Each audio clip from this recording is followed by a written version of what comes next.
तो कौरव वंश पूरी तरह से ख़त्म हो चुके थे, जैसा मैं आपको बता रही थी अभी। तो इसीलिए कृष्ण जी के मन में एक गिल्ट हुआ कि मुझे गांधारी जी के पास जाना चाहिए और उनसे बात करना चाहिए। गांधारी जी के 100 पुत्र थे, वो सभी मर चुके थे।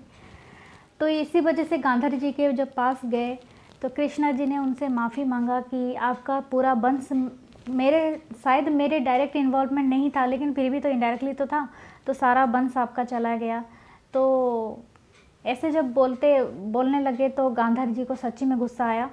तो गांधारी जी ने भी कहा कि इस धरती से जाते जाते जैसे आपने पूरी वंश को मेरी मतलब विनाश कर दिया, वैसे ही आपकी पूरी वंश पूरी तरह से मिट जाएगी। यादव वंश, उनका यादव वंश था, इनका कौरव था। तो आपकी पूरी वंश आपकी धरती से मिट जाएगी, आपके अंत में कोई रहेगा नहीं कि आपको मतलब आपको कोई ये करे कि आपका वंश बढ़ाए या कुछ करे। कृष्ण जी ने ये बात को स्वीकार किया एंड देन उनके पास वो पावर था कि वो इस कर्स को चेंज कर सकते थे। बट कर्स एक चीज़ होती है, वो चेंज उन्होंने नहीं किया। उन्होंने सोचा कि एज अ मदर उन्होंने जो बताया मैं उसको अपने ऊपर लेता हूँ। और बिलीव करना, कृष्ण जाते जाते धरती से अपने मतलब सारे वंश को उन्होंने पूरी तरह से मारा, मतलब विनाश किया था।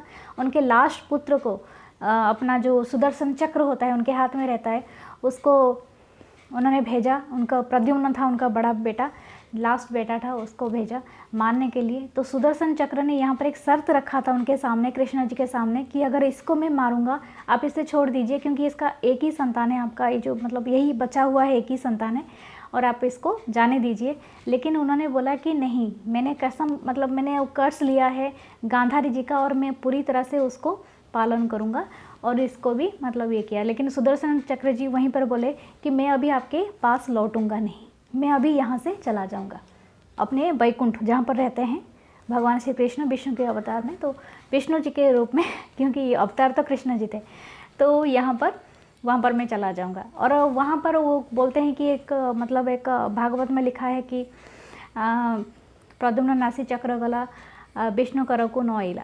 तो ये एक सेंटेंस है कि वहाँ पर वो का मतलब चक्र उनको गला काटने के बाद प्रद्युम्न जी का वो अपने वैकुंठ धाम में चले गए थे और कृष्ण जी के पास नहीं लौटे। तो ये चाहे उनके पास एक पावर चला गया कृष्ण जी का, लेकिन उन्होंने सम्मान रखा था गांधारी जी का कि गांधारी जी का जो कर्ज था उन्होंने पूरा अपने तरफ से अपने ऊपर लेके ये किया था। बात ये है कि कन्फ्रंटेशन करने, मतलब अगर आपके साथ कोई ऐसा होता है कि आपने कहीं पर बहुत बड़ी गलती किया है और आपको लगता है कि ये गलती को मानने से आपका मतलब बहुत ज़्यादा नुकसान हो जाएगा और बहुत ज़्यादा ये हो जाएगा, लेकिन तभी भी आप मतलब आप नहीं मान रहे हैं और आप बोल रहे हैं हाँ मेरा कोई कुछ कर लेगा। नो, ऐसा नहीं होता है। आपको अगर गलती सुधारने का मौका मिलता है तो प्लीज़ उसे सुधारें। क्लैरिटी ऑफ थॉट्स लाएं कि गलती सुधारने के लिए हमें जो मौके मिलते हैं ना, वो मौका ही हमारी ट्रांसफॉर्मेशन में काम आती है, क्योंकि हमें चेंज होना ही होता है वक्त के साथ। अगर वक्त के साथ वही पुराने सोच के साथ हम चलते रहेंगे कि गलती किया तो क्या हो गया, कौन हमें पकड़ लेगा, कौन हमारा क्या बिगाड़ लेगा, नो, वो गलत होती है। वो मतलब होता है कि एक चाइल्डिश बिहेवियर हो जाती है। अपनी खुद की रेस्पॉन्सिबिलिटी, अपने किए का रेस्पॉन्सिबिलिटी आप नहीं उठा रहे हो, ठीक है। उसके बाद फिर आपको उसी साइकिल में आप फंसते चले जाओगे। आप बिलीव करो या ना करो, ये कर्मा भी आप बोल सकते हो, जीवन चक्र बोल सकते हो, या लाइफ की सीख बोल सकते हो। जब तक आप उस लेसन को लर्न नहीं करते, जब लेसन लर्न कर लोगे इसका मतलब आपके वो चेंज हो जाएगी, आपकी क्लैरिटी ऑफ थॉट्स आ जाएगी, आप कॉन्फ्रंटेशन करोगे, आपने अपनी गलती मानोगे, आप पश्चाताप करोगे। वो जब तक नहीं होता है आपके साथ, आप उसी साइकिल में फंसे हुए हो और वहीं पर रुके हुए हो। तो मेरा यही कहना है, देखो कोई बात नहीं, हम इंसान ही होते हैं, हम सबसे गलतियां होती है, हमें उसको मान लेना चाहिए और हमें उसे सीख लेना चाहिए। आज मकर संक्रांति था, ट्रांजिशन का पीरियड है, तो इसीलिए मैं ये बात आपसे कह रही हूँ। शायद होप आप भी थोड़ा बहुत सोचें इस बारे में, क्योंकि हम भी बहुत ज़िद्दी होते हैं। इंसान सच में ज़िद्दी होता है, ईजिली अपनी गलती नहीं मानता है, लेकिन मानने से कोई छोटा और बड़ा नहीं होता है।